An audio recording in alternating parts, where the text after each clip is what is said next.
Hi, I'm Michael. Today, we're going to make a solid wood sign with resin-filled logo and letters. Let's get started. I started by gathering some white oak flooring. I didn't want any seams, so I sorted out the small pieces and arranged them in the order of height to minimize the waste.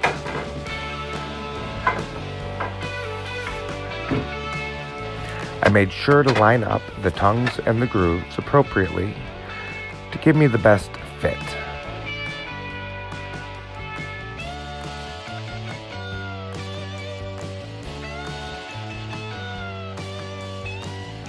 I inserted a nice healthy amount of glue inside of the groove and then slipped the tongue in and pressed it together until the glue squeezed out.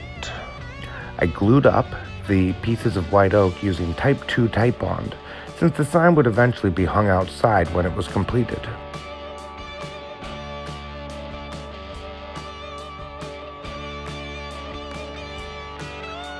As I clamped it down, I noticed the glue up was bowing, so I added weight to keep it as flat as possible.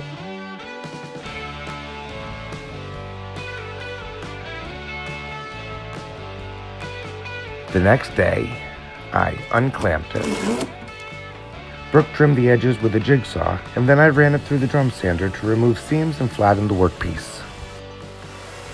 I made sure to spend a little extra time on the back to remove the grooves since they were milled to be flooring boards. Off camera, we repeated this process to make a second panel since the finished sign would be two-sided.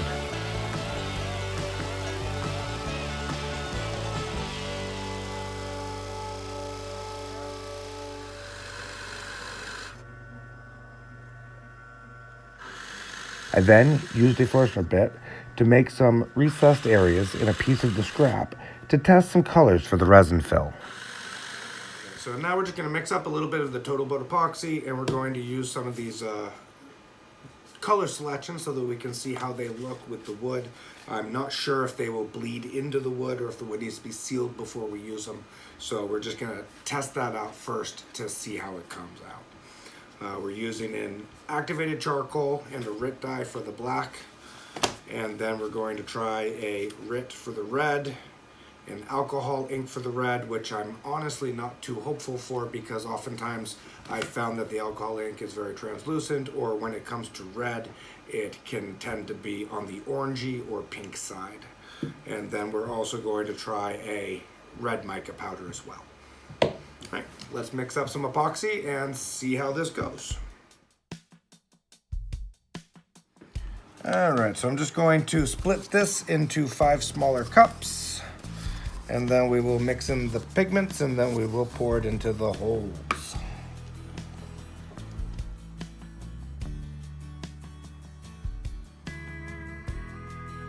We're going to start with the activated charcoal powder. I'm using a very small amount of resin, so I'm not going to be adding a lot of colorant at all. I think that'll probably do it.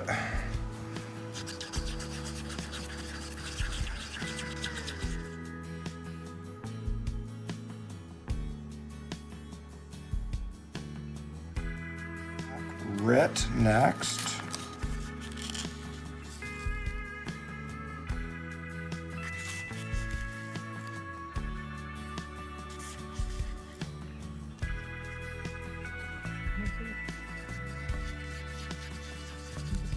So at first glance, I'm not gonna lie, I think the charcoal is looking a little bit better. You can see the grit from the dye on the side of the cup here. But we will see tomorrow which one we prefer. Yeah, it hasn't borne it though, it doesn't look bad.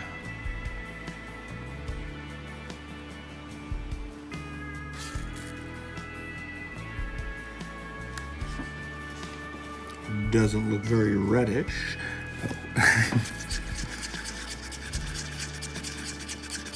Definitely does not look very reddish, which actually kind of surprises me.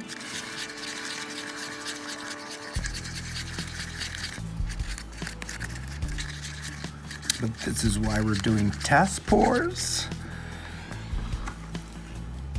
This is scarlet, if you can't tell.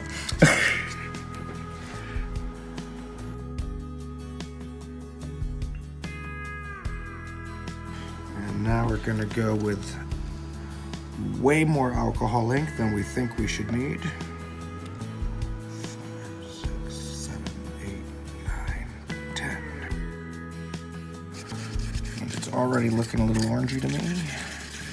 Or actually now it's looking a little amberish to me. Like I said, I haven't quite had luck with the red family in the alcohol inks, because that just does not look red to me at all.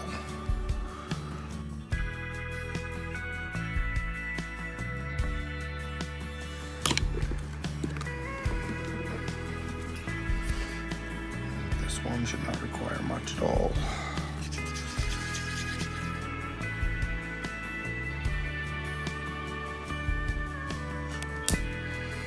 Can't find my torch, so I am using the lame-o little lighter to do this. All right, so it's been about 24 hours since we did our samples here. And so now we can kind of see how they came out. We have our charcoal, our black grit, our red grit, our ink, and our mica powder. And then we also did we poured the excess into this little mold so we get a better concept for what each was without the backing of the wood. So that's the charcoal, and my take on this one is that this one is pretty good. It's still a little bit tacky, but I think it's just setting up slowly. I do think it'll work. The black grit, I don't know if you can see it here, but it is actually more like a navy blue than a black. So this one, although it's a pretty color, I don't think is going to be right for this project. The red grit is more of a magenta, and it's pretty chunky on the inside. So again, not too bad for something different, but I don't think right for this project. The red ink, just like I thought it would, is not red at all. It's more of an orange or an amber color. And I think that the winner is definitely our mica. Now you can see here that there's a little bit of colorant in between. So I don't know if that leached into the wood or if it's just on the surface in the little imperfections in the surface of the wood. So we're going to bring this over to the drum sander and run this through it and see how deep that goes, or if we need to seal the wood before we do our resin.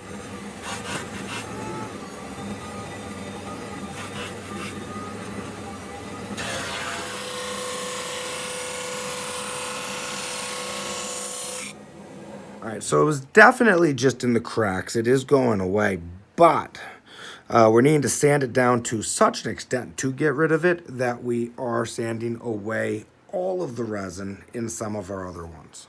So what we're going to do is we're just going to make the slot for the lettering a little bit deeper to allow for that.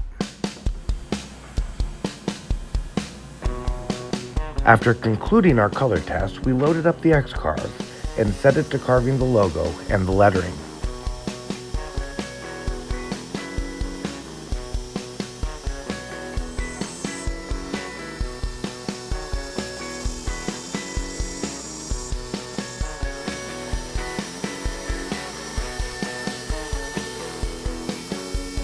It came out great, so again, we repeated it on side 2.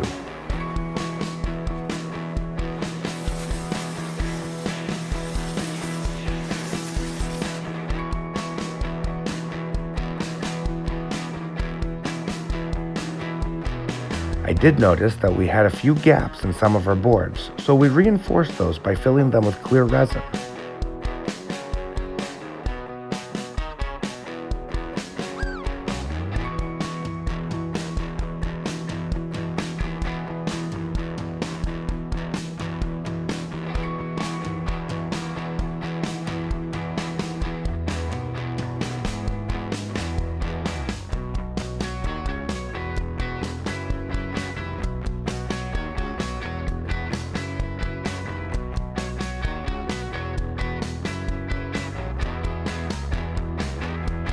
I let them get to the gel state before mixing up our colored resin to fill in the lettering and the logo.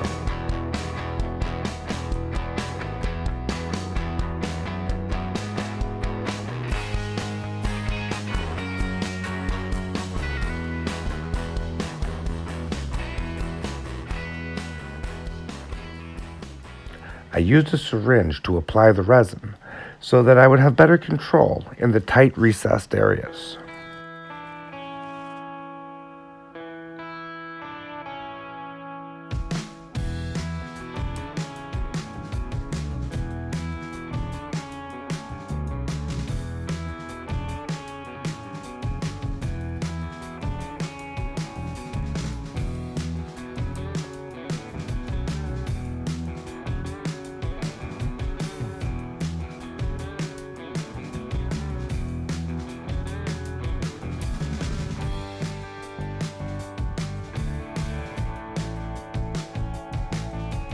It was going slower than I anticipated, so Brooke did jump in to assist so we would get it all in before the resin set up in the cups.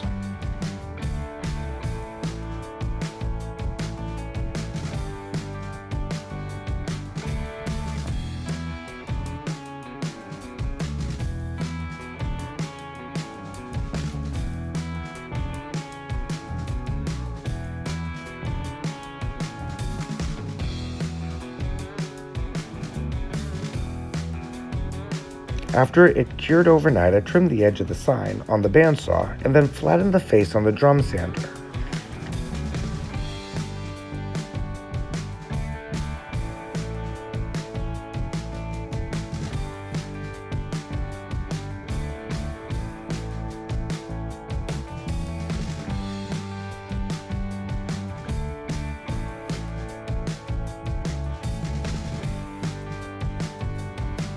It looked great, so we repeated this process on the second side before doing the final glue up.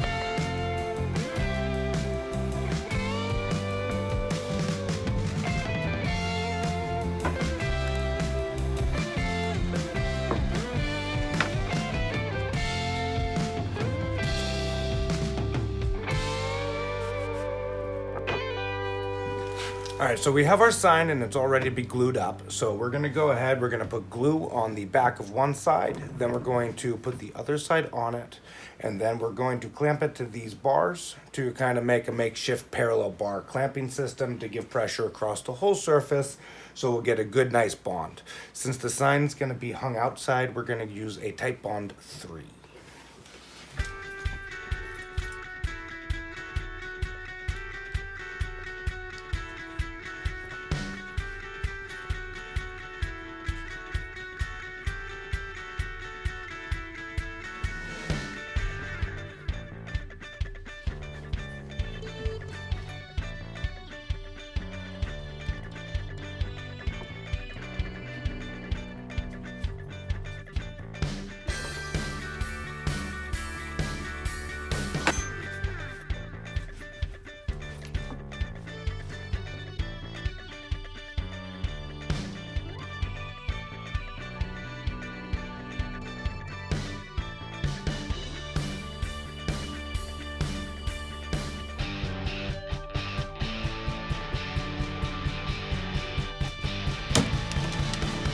After drying overnight, I took the clamps off and did a final sand up to 220 grit with the random orbital sander.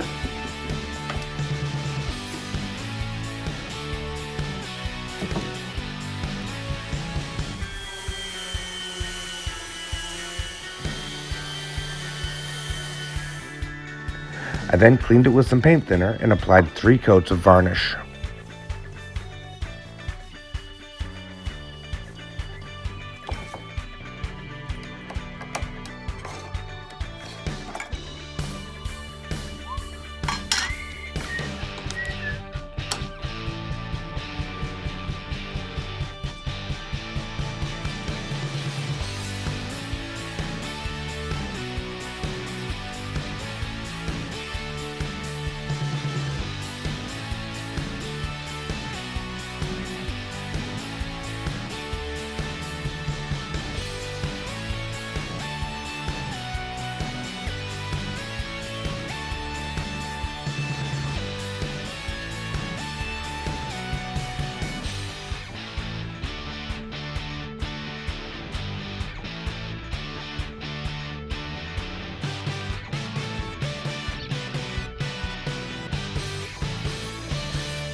And then it was ready to hang it.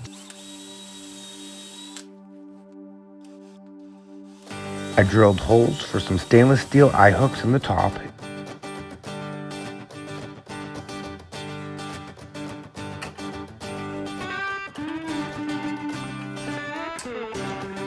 I made a simple mounting board using a 2x6.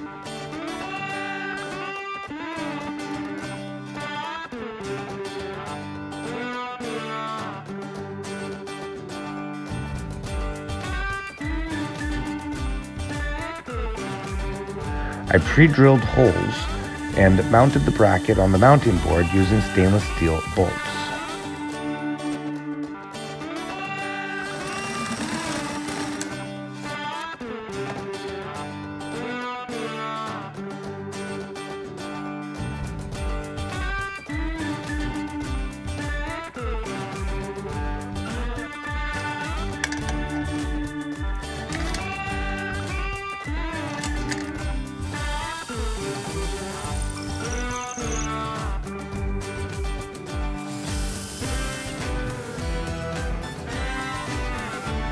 It's important to remember when hanging signs that every town and state has different building codes, and before hanging a sign, you should always check with your local rules.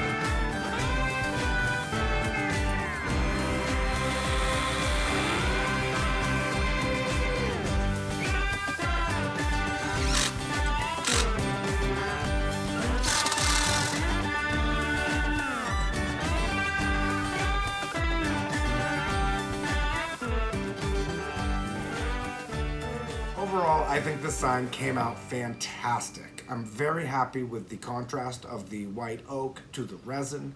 It has high visibility and it should weather very well and last that business for years. If you found this video helpful or interesting, go ahead and click subscribe if you haven't already.